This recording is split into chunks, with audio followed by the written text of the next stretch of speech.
Okay, so let's get going. Thank you everyone for joining us for this last session of the conference and a look at why we should all be thinking about what our farmed animals are fed. I'm aware this is late in the day and you're probably all quite tired, so we're going to try and make this a little bit interactive, but feel free to put your questions into the chat. We may ask some of them to the panelists during the sessions, but then we'll also have a little section at the end to cover off any other Q&A. I'm Jimmy Woodrow, the Executive Director of the Pasture-Fed Livestock Association. We're a non-profit organisation championing the principle that cows, sheep and goats, collectively known as ruminants, should only be eating their natural diet of pasture and forage. What this means is green things growing in fields, either fresh or conserved for the winter, and importantly, no grain.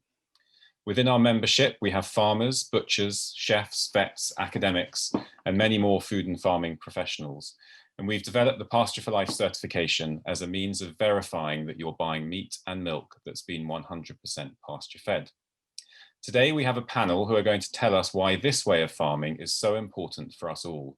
And we'll get on to how you can help support and champion it yourselves later.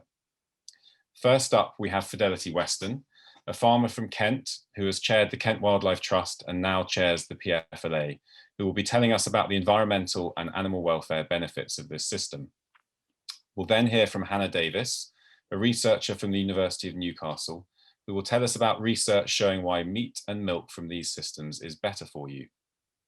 We'll then hear from Chef Chantel Nicholson of Treadwells and All's Well on why she is championing and cooking with Pasture for Life meat. And then right at the end, before we get to the Q&A, Fidelity and I will then tell you a little bit about how you can get involved in the movement. So let's kick off with you, Fidelity. Thanks, Jimmy. Great introduction. Thank you very much.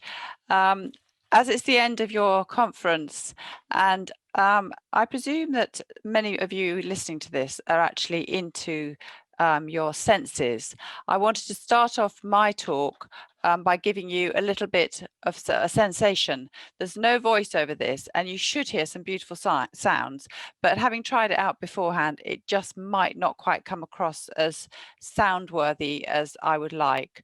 But so please use your imagination. I might just put in a few comments to help you appreciate this this introduction to my talk. I'm just trying to get this onto. Am I sharing my screen, Jimmy? Yeah, I can see everything. Yeah, but I'm just trying to get it big. There we go. Yeah. And the sound. Okay, there's the sound up high. Okay, everybody, this only goes on for a few seconds. I hope you can hear the cow munching. And the insects in the hay meadows.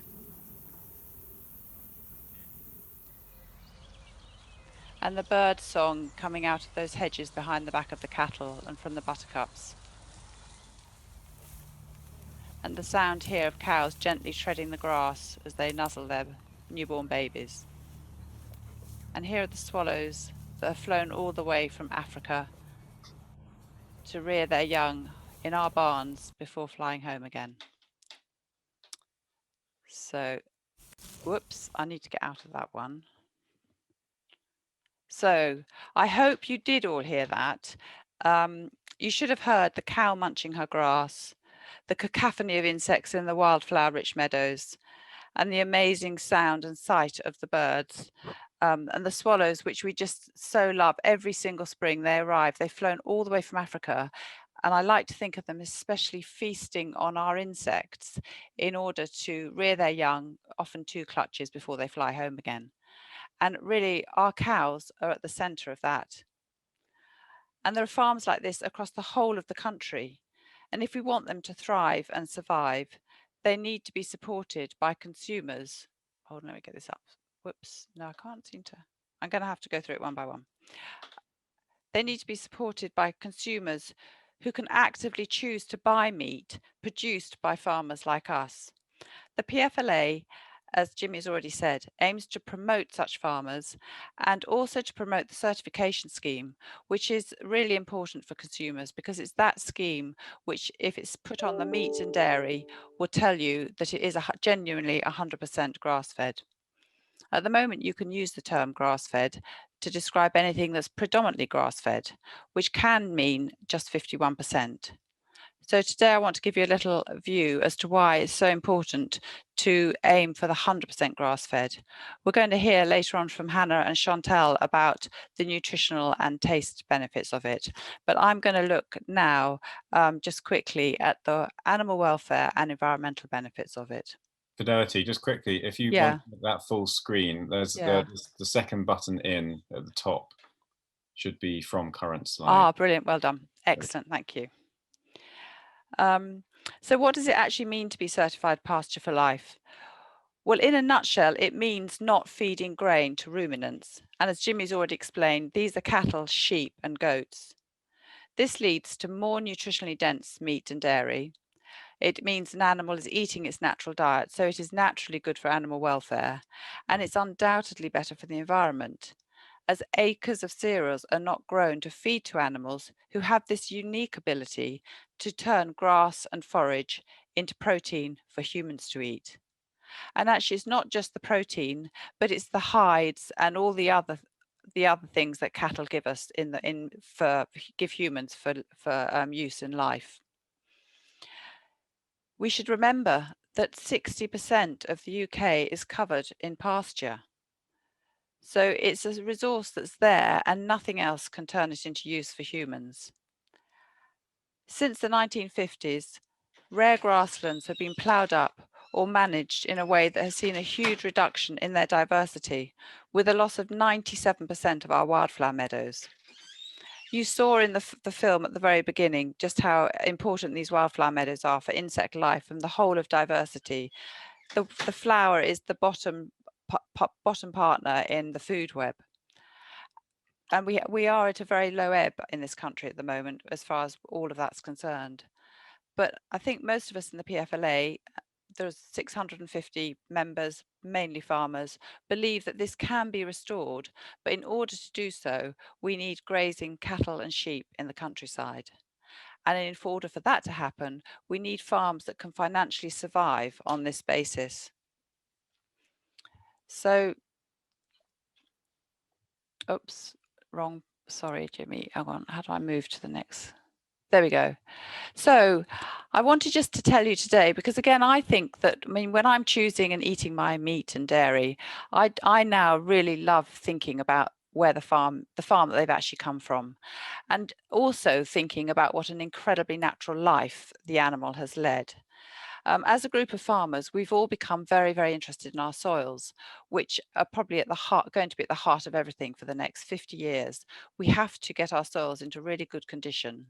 We have to move away from having been addicted to chemical inputs in order to grow products, to really understanding biology and the biological activity of the soil and let it do its natural processes.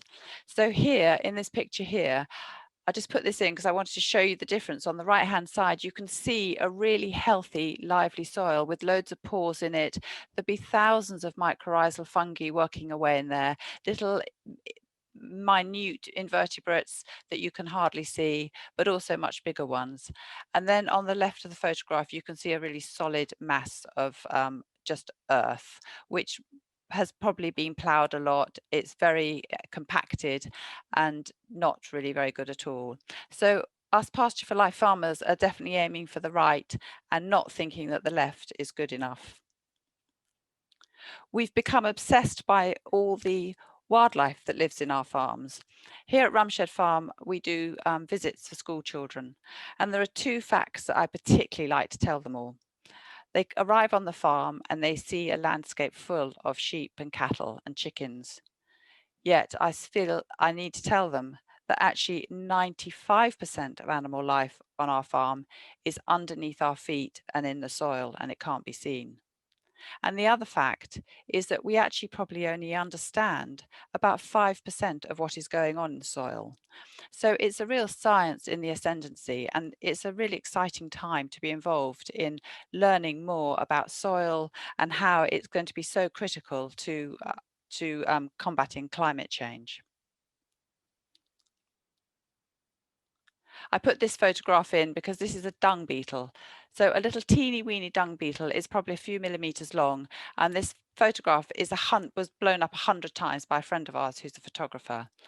And these little critters live in the manure that our cattle are putting on the soil all the time. One of the important things that we do as farmers is to try and keep our cows out and sheep for as long as we possibly can throughout the year. And fresh manure is what these dung beetles like. They're the first engineers of taking the nutrients from the dung down into the soils, followed by the worms and everything else that is necessary.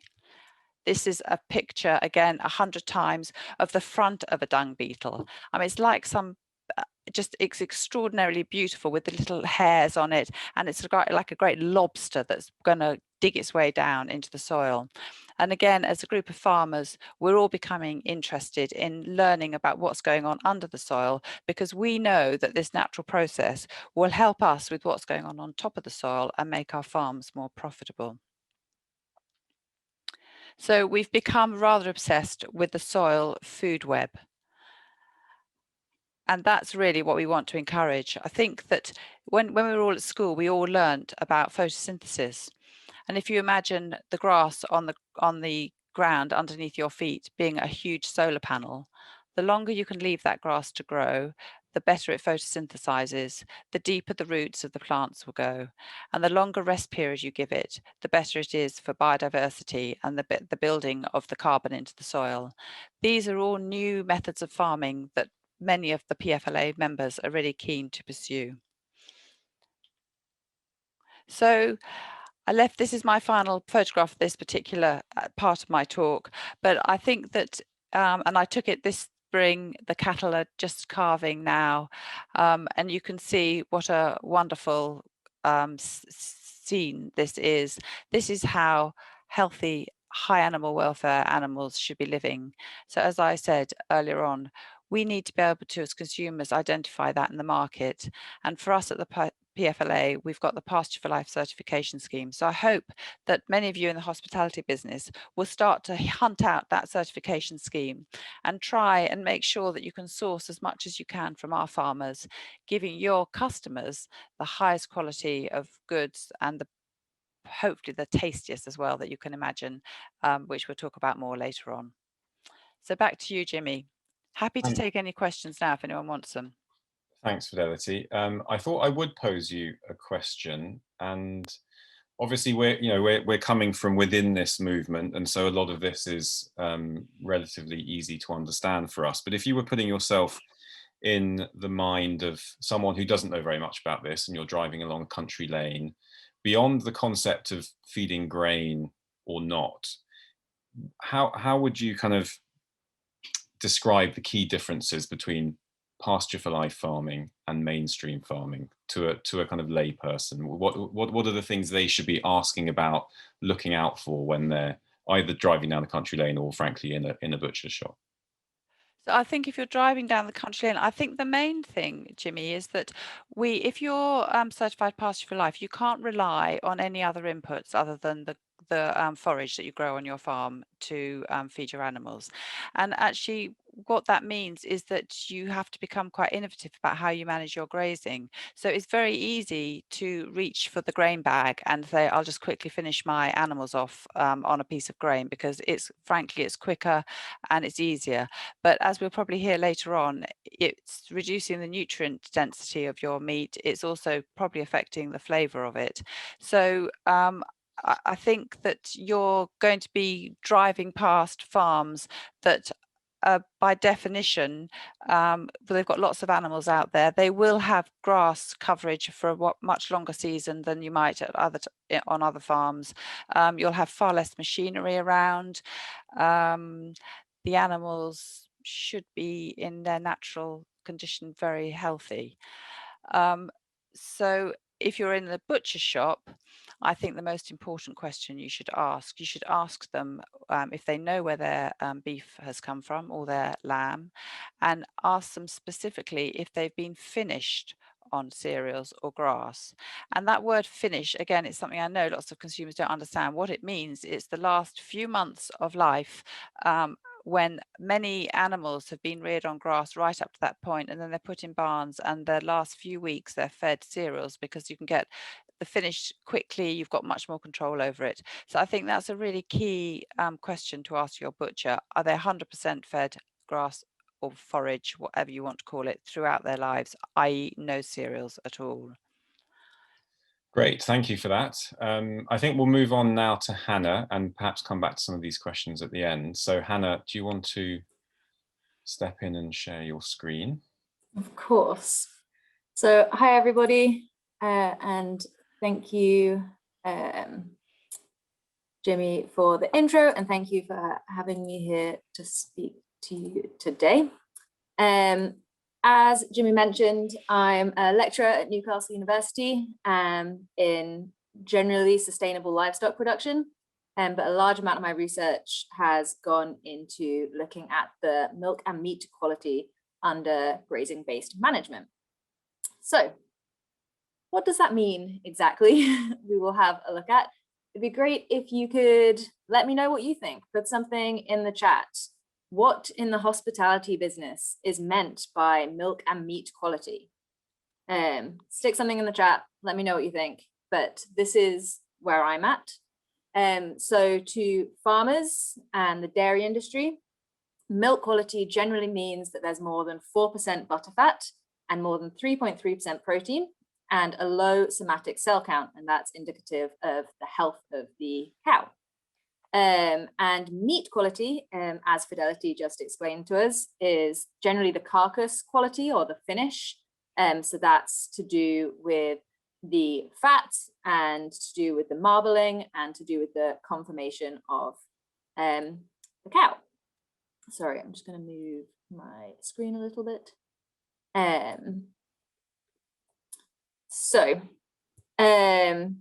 But to consumers and to, in my experience, I guess, hospitality, the quality can be referred to as it being low fat or antibiotic free, thinking about the welfare or the environmental impact of the animals.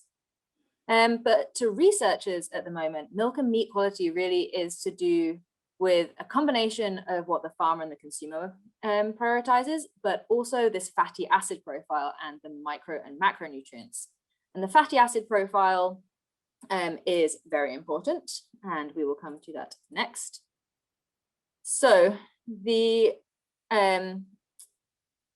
typical human diet, especially in the UK, consumes way too much saturated fat and not enough omega-3 fatty acids. And that's especially when compared to omega-6 fatty acids. So omega-3 and omega-6 fatty acids, they are polyunsaturated fatty acids. So that means that there is more than one double bond in the carbon chain. And there are two specific ones in there. So that's alpha linoleic acid and linoleic acid, which we will come on to a bit more as we go on. And these are essential fatty acids. So that means that we need to have them in the human diet. We can't metabolize them in our bodies. So how wonderful that we have milk and meat that allow us to consume these essential fatty acids. However, they do change as, or the concentration of these fatty acids change by diet, by season, by management, and by breed, and by many other things. So if we really want to have these good fatty acids in the human diet and to be consuming more omega-3 in comparison to omega-6, how can we do that when there's not really any certification standard for that? So there's no premium. There's no premium in the UK for these fatty acids. But again, as Fidelity and Jimmy have been saying, there are lots of different standards for farming. And some of these you've probably heard of, and there are probably lots more that I have not written down here. But the typical ones that you see on the packages in the store are definitely the Red Tractor, which is this first one that you see here, and the RSPCA Assured. And typically they are very low standards. They're very easy to meet these standards. And then we have the Soil Association, and I know Jimmy and again Fidelity have been talking about the amount of forage in the diet. So the soil association guarantees that the cow or the ruminant has been consuming at least 60% of their diet from forage. So that means that 40% can come from grain, or a maximum of 40% can come from grain. And then the pasture life association, where we have 100% forage and none of the diet can come from grain. So what does that look like when we compare the milks? So this is a milk comparison, and this is where we have put milk samples through the gas chromatography, and that's a method that we use to analyze the milk fat. And alpha-linolenic acid, as we've said, is an essential fatty acid, and it's also the most abundant omega-3 essential fatty acid. And it's really good for brain development and supports healthy aging, and has also been shown to be anti-inflammatory. And then we also have this conjugated linoleic acid, which we refer to as CLA9, and this is pretty much exclusive to ruminant produce. And it's been linked to an enhanced immune response and lowering the risk of coronary heart disease. And as you can see in this comparison diagram, the pasture-fed sample here had a much higher concentration of these two important fatty acids compared to organic and compared to conventional. So what we did next is we took milk from different dairy systems. So in the pink, we have 100% grazing, so that's the PFLA. And then we have 90% forage, so that's where 10% of the diet can have been from grain, through various, or molasses and sugary things, all the way down to this dark blue, which is supermarket non-organic. And as you can very clearly see, the linoleic acid, so this is the omega-6 that we want to consume, is essential in the human diet, but we need to consume less of it, increases in concentration as we intensify the farming system. So all the way to supermarket non-organic here has the much higher content of linoleic acid. And then, as I've said, really the most important thing at the moment that nutrition science is looking at in regards to the fatty acid profile is the omega-6 to the omega-3 ratio. And we want to lower that ratio in the human diet. So we want to have less omega-6 to omega-3. And as you can see very, very clearly here on the far right, the supermarket non-organic had over 4 times the concentration, had 4 times the amount that the Pasture for Life Association had, or the Pasture for Life milk had. So by consuming milk that is from 100% pasture-fed cattle, you are lowering your omega-6 to omega-3 ratio in the diet. And the same is true here. So in this study, we did a fairly similar study. So this is presenting the concentrations of the fatty acids and the ratio found in the muscle tissue from 4 farming systems, but for meat. So again, we've got the supermarket organic and conventional, and the PFLA in the dark blue. And we also included meat from cattle that are kept for vegetation management and to enhance biodiversity. So that one's not directly comparable to the others, but I thought I'd include it here just out of interest. And really the results confirmed that the concept of feeding concentrates is detrimental to the potential for long chain omega-3 supply from meat. I know I haven't really talked about long chain fatty acids yet, but these ones on the far left here, this long chain fatty acids. So these long chain fatty acids are the reason that we're being recommended to consume more fish or oily fish in the diet, because as a population, we do not consume enough of these long chain omega-3 fatty acids. And historically, milk and meat have not been seen as good sources of these very long chain fatty acids. However, results from this study showed that both the PFLA and the extensive forage-based systems can legally claim to be a source of long-chain omega-3 fatty acids. and that is different from any of the steak that was sourced from the supermarkets. So these long chain fatty acids that we need to consume more of, the reason we need to consume more of them is because the way that ALA, so the essential omega-3 fatty acid, that is metabolized in the human body into these long chain fatty acids. So if we're not consuming enough omega-3, so if our ratio, so this on the far right, if our ratio is all the way up here, so we've got much more omega-6 than omega-3 in the diet, that means we are not metabolizing these long chain fatty acids, which means we're not getting them into our body. So again, reasons why the government has suggested that we need to consume more oily fish and consume more long chain fatty acids in this format. Again, please feel free to put anything in the chat if this doesn't make sense or you want me to explain anything further. I am aware that I'm talking fairly fast. So this is just the last study that I was going to show you, because I'm sure at this point you're probably asking yourselves, well, okay, Hannah, but like, so what? What is the impact of actually changing the diet or changing what we consume to, like, what effect is that going to have? And really, I can't tell you, there's no long-term trials. There's no one has done a long-term trial on this to say what the direct impact is going to be on the health overall. But what we can tell you is that we need to consume more omega-3 in comparison to omega-6, because the lower that ratio, the greater the body's ability to convert dietary ALA into these essential long-chain fatty acids.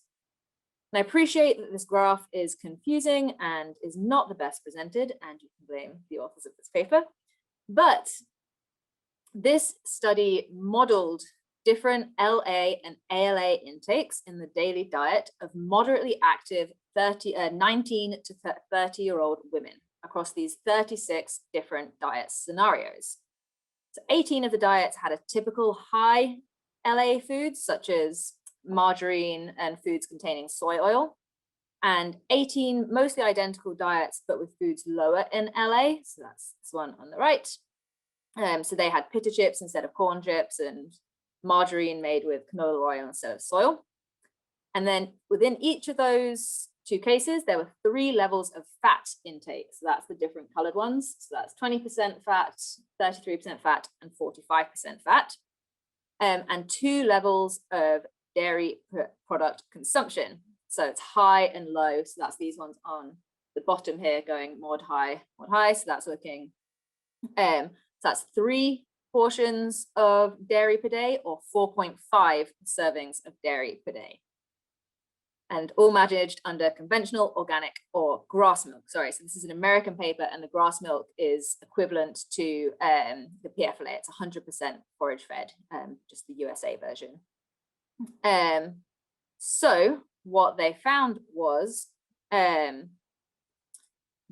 that switching from moderate amounts of conventional to high amounts of grass milk dairy products reduces the ratio in the, so this is the whole diet, from 11.3 to 5.9.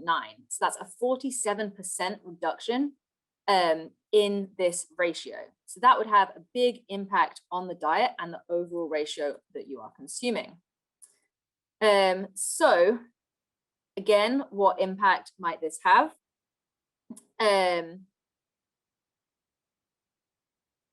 So, sorry, I wrote down a bunch of science that I was going to go through, but I don't think I will. But by making these changes in the diet and going to a more omega-3 to omega-6, that is when there's going to be suppressed inflammation, less inflammation, thrombosis, and carcinogenesis. And that is especially when the omega-6 to omega-3 ratio approaches 1. So again, no long-term studies, can't tell you that this will 100% have this effect, but this is what these have been linked to. So thank you, and thanks for listening, and please let me know if you have any questions. I appreciate that I definitely rattled through that pretty quickly.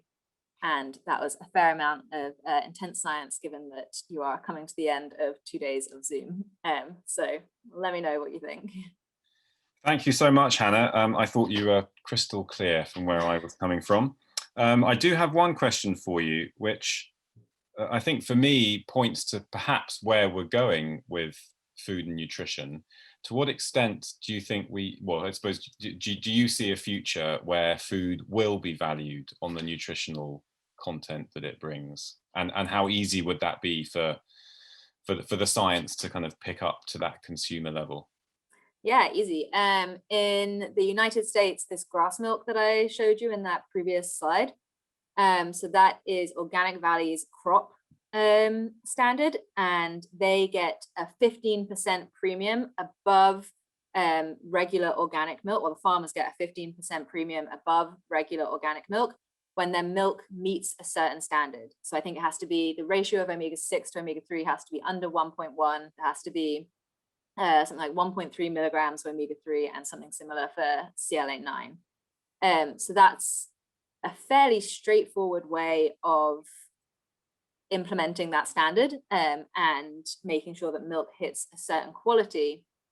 And I'm actually doing some work at the moment with a colleague using some of the samples that I collected for these studies, who's looking at authentication. So he is going to run the samples that we collected through a spectroscopy and figure out if we can identify PFLA milk from different organic and different conventional milk, so to try and prevent food fraud, because typically, at least in the US at this point, they have started adding algal supplements and fish supplements to some milk to increase the concentration of omega-3 or these long chain fatty acids to the milk. So I think, at least in the US at the moment, it is valued, and there is a lot of interest and hype around it. But I think, knowing what we know about conventional agriculture, there will be a get around. And I hope that the UK doesn't go down the get around of just adding algal supplements to milk. Thank you. I mean, I find that kind of link between good farming and good nutrition really tantalizing, and it leads us nicely on to Chantel. Hello. Thanks, Jimmy. No, I found all that really fascinating, so thank you for that, Hannah. I think, I probably covered it from a different angle, which is from, as a chef. I think, I can't remember when I first contacted you, Jimmy, about probably about a year and a half ago, wasn't it? Yes, about that, I think. Yeah. And I guess for me, it was very much about trying to find, as a chef, trying to find, I guess in one way, a resource that I could go to get pasture-fed meat. I found it quite confusing using some of my suppliers where you didn't necessarily know, they could kind of tell you where things came from, but it wasn't necessarily clear as to what that was about. And I think, I guess the reason for me wanting that was very much I guess my ethos is more about regenerative farming and how to actually get pasture-fed meat into my kitchen, into my restaurant. I guess probably part of that comes from my growing up in New Zealand, which you can probably hear my twang. So for me, that was kind of just normal, that's what, you would obviously be able to drive the whole country and, you'd see probably 90% of that was pasture with animals in it. A lot of sheep, obviously, but also cows. And I had a cousin that was a dairy farmer, so it was just kind of, that's what cows did. They were outside and they ate grass.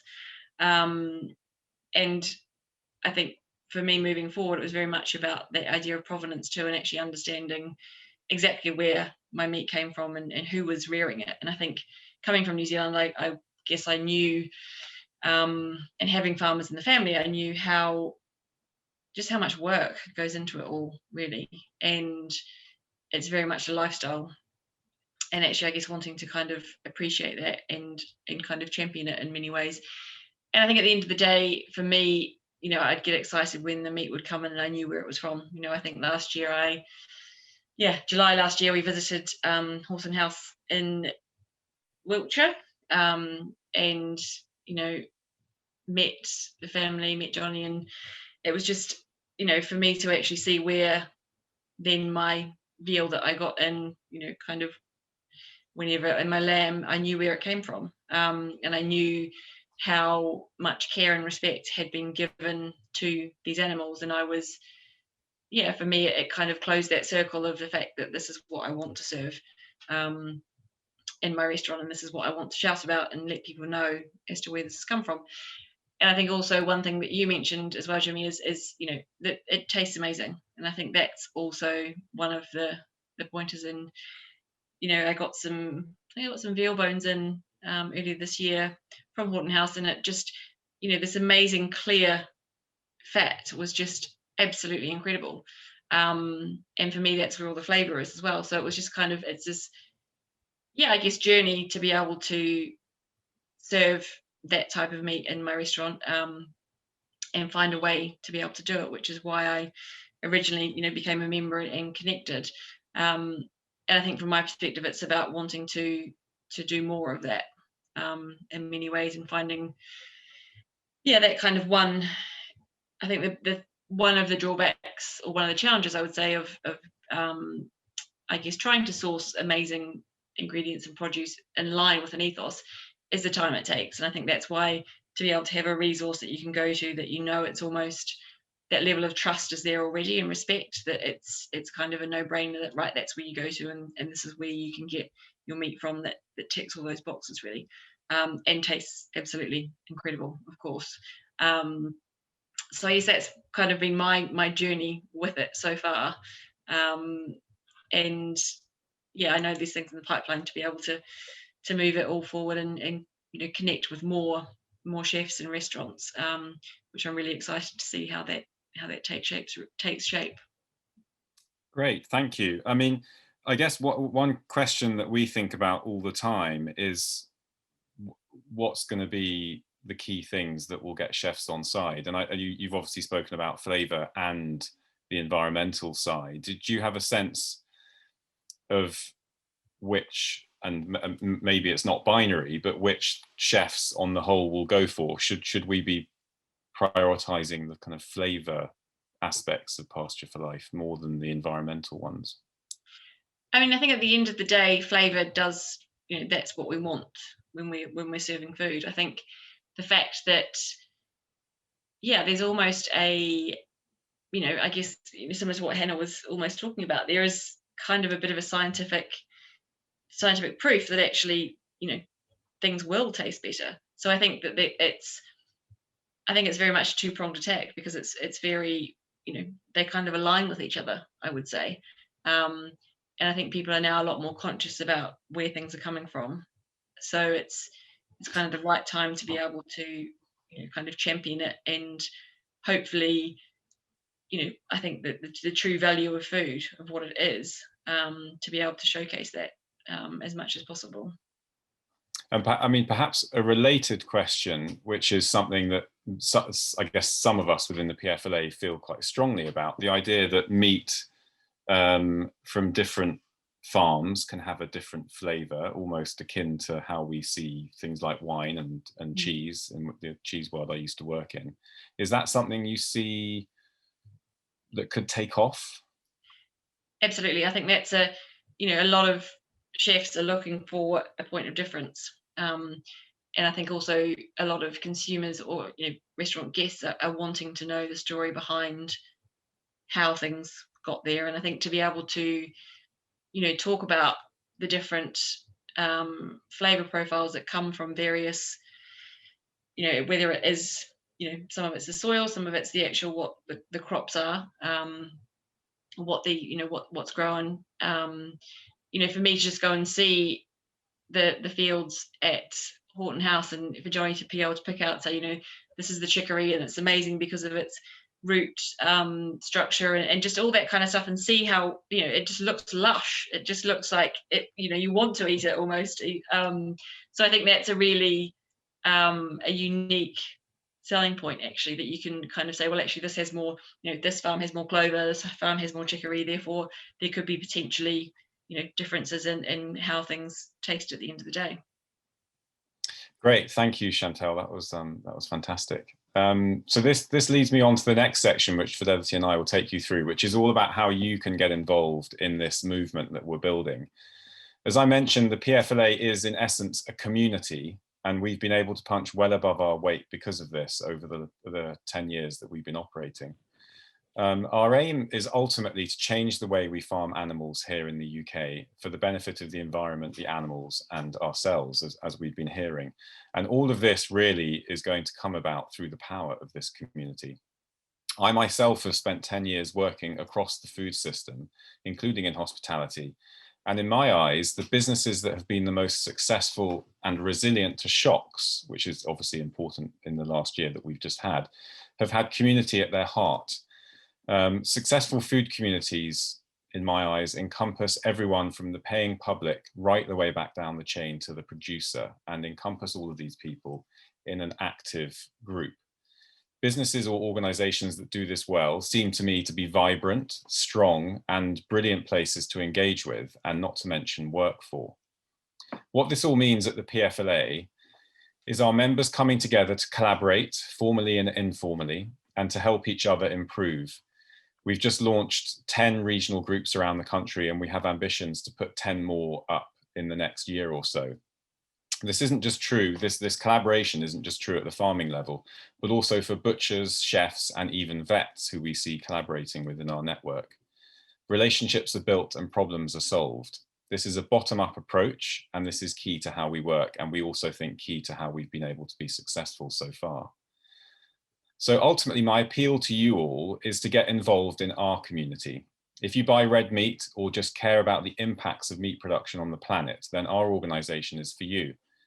You'll get access to a group of like minds, as you've seen here today, amazing product, visits to pioneering farms, tastings, and much more, all for £100 a year, which is our flat membership fee.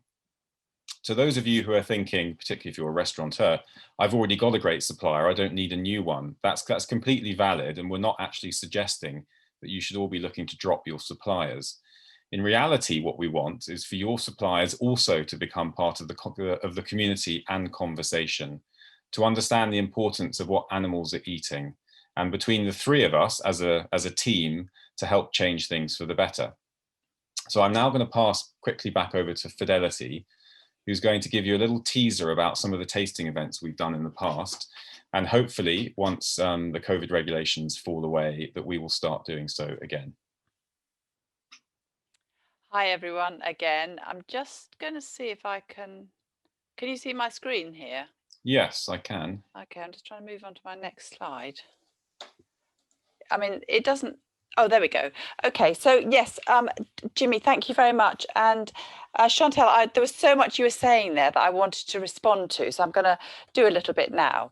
As Jimmy said, that the PFLA is the most amazing community of farmers. And one of the things we've enjoyed doing since we did our first one in 2016 to do tasting sessions, and we've held some high profile ones in London. So I'm going to sort of describe to you one that we did at the Table Cafe, which is between Waterloo and London Bridge stations in 2016 around Hogget. And the reason I've chosen this one is because Hogget is just about to come into season, grass-fed Hogget. So Hogget, for those of you who don't know, is year-old lamb. It's lamb that didn't finish on grass because the grass stops growing sort of December time. Because they're pasture fed, they're not fed any cereal. So a lot of farmers, conventional farmers, would just finish their lambs quickly on cereals and get rid of them. But we as a group of farmers will take them off. In our case, we take them off up the hill, and then they finish on the following year's spring grass. So right now we've got lambs from last year that are just nibbling all the lovely new fresh plants that are coming through now, and they'll be finished and ready for eating in May, probably May or June. This is a photograph of us moving our Hogget down through some woods into some neighbours' fields.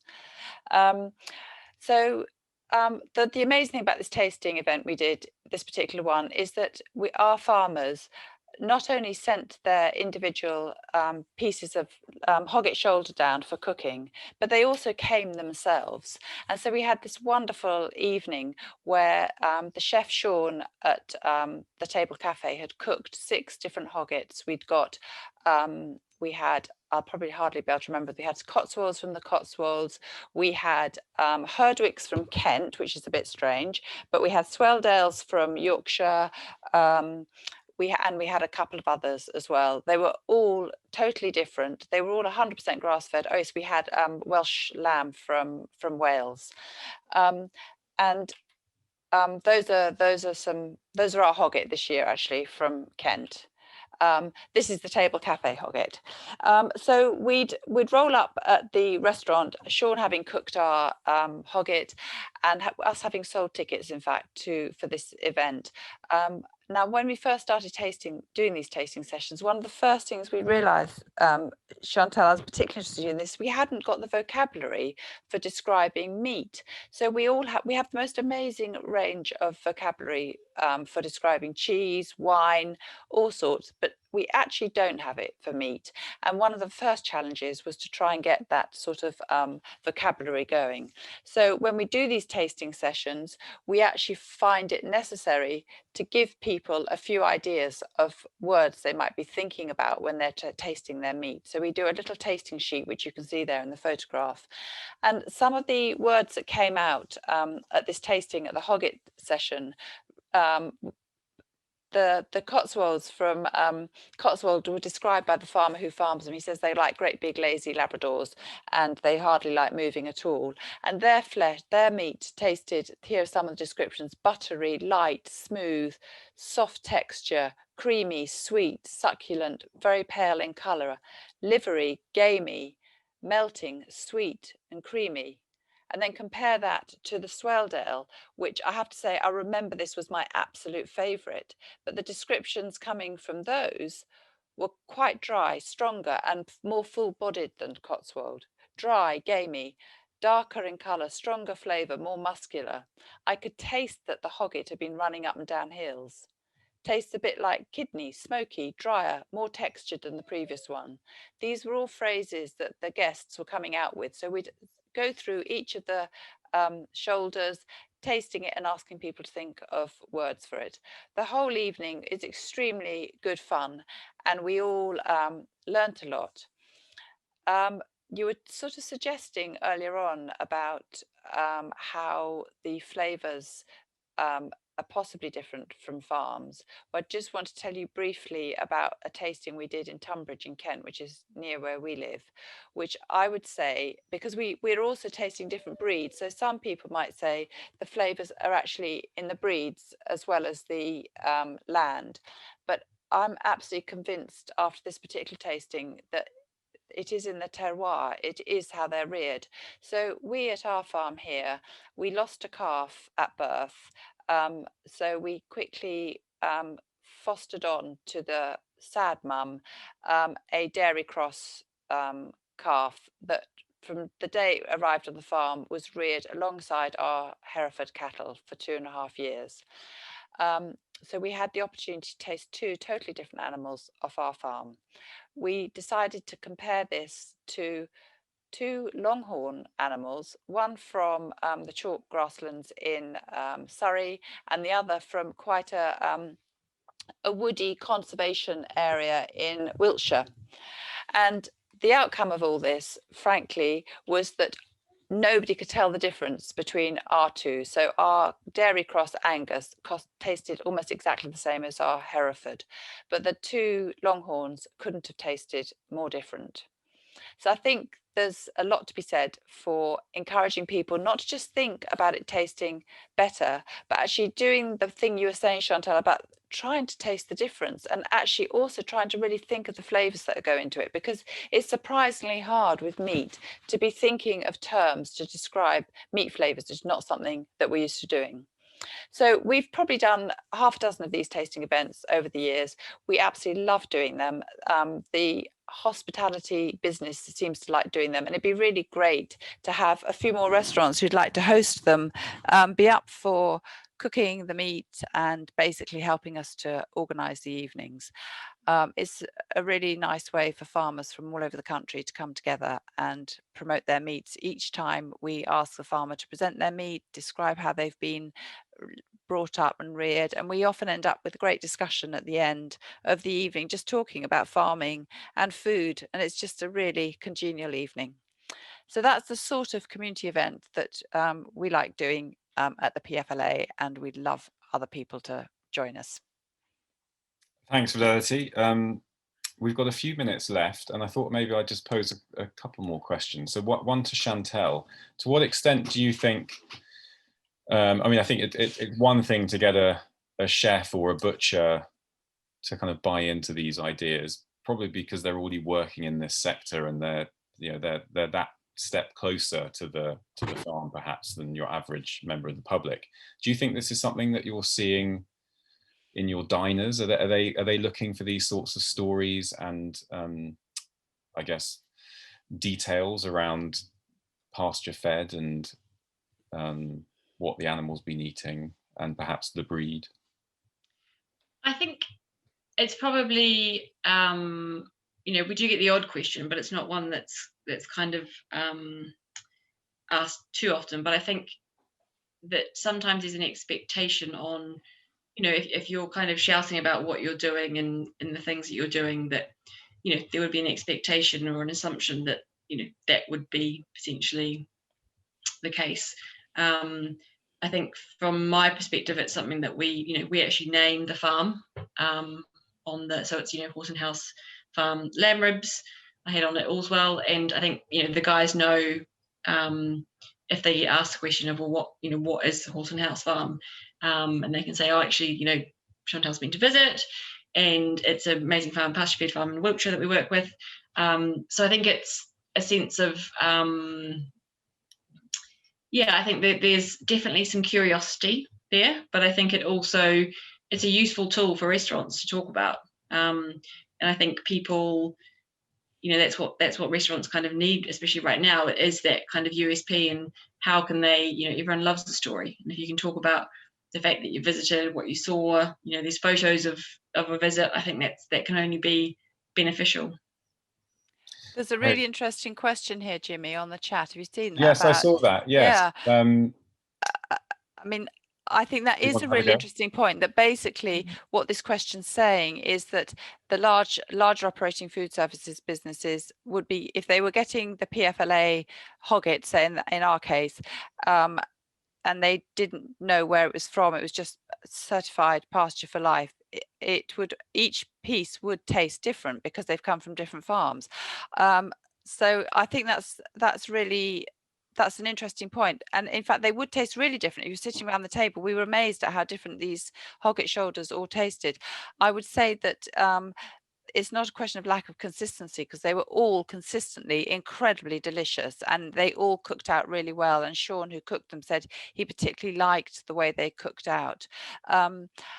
But maybe the answer is at the moment that we should be valuing our meat as an artisan meat, which means that you can go to a restaurant like Chantel's and know that you've got all the meat from one farm one particular week, but it might be a different farm the next week, and it will then have a slightly different flavor. So actually you could eat hogget 2 weeks running and you might find it's really enjoyable because it's two. But that's a good question. What do you think about that, Jimmy? Well, I think there's another aspect to this as well, and there's an element of wonky veg about it. How do we encourage the system that we're all engaging with to be more receptive to inconsistency? I think that's something that we're all kind of challenged with and dealing with in our own way.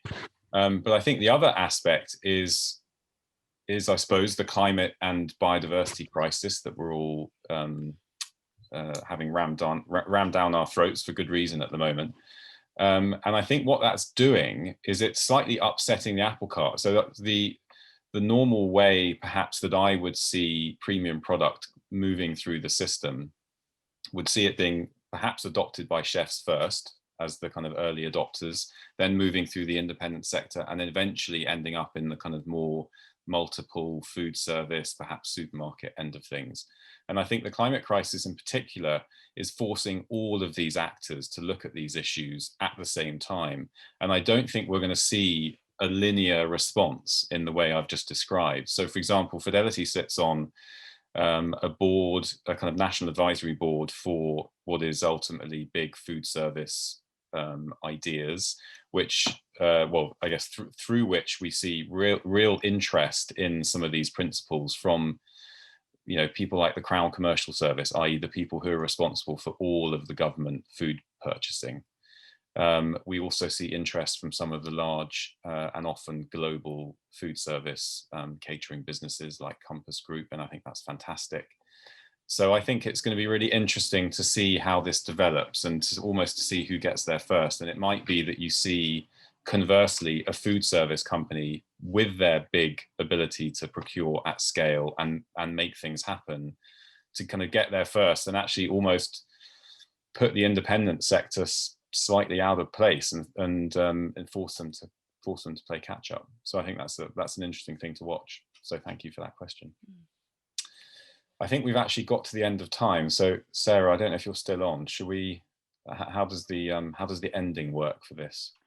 Yeah, I'm recording the session, so if everyone feels it's coming to an end, I will just close that up, and that will be it.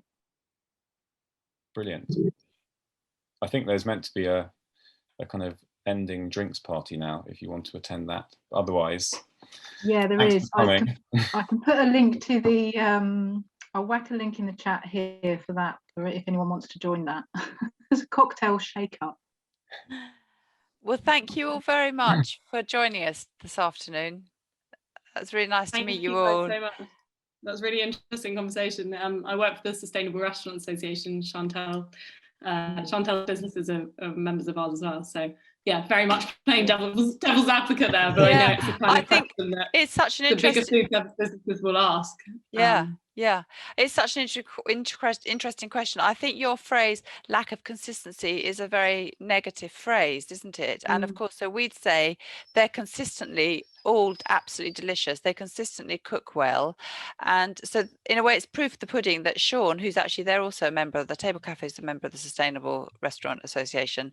He cooked the 6 shoulders all in one oven at the same time, and they just did all have very different flavors.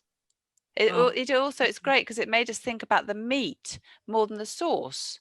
You know, so often meat is the sauce is what counts, and actually the meat itself is something we should all be thinking about, the flavors, because it's so amazingly delicious. Amazing, made me very hungry. Thank you guys so much. Really great discussion. Bye. Thanks everyone. All right. Bye. Have a good evening. Thanks everyone. Bye. Bye.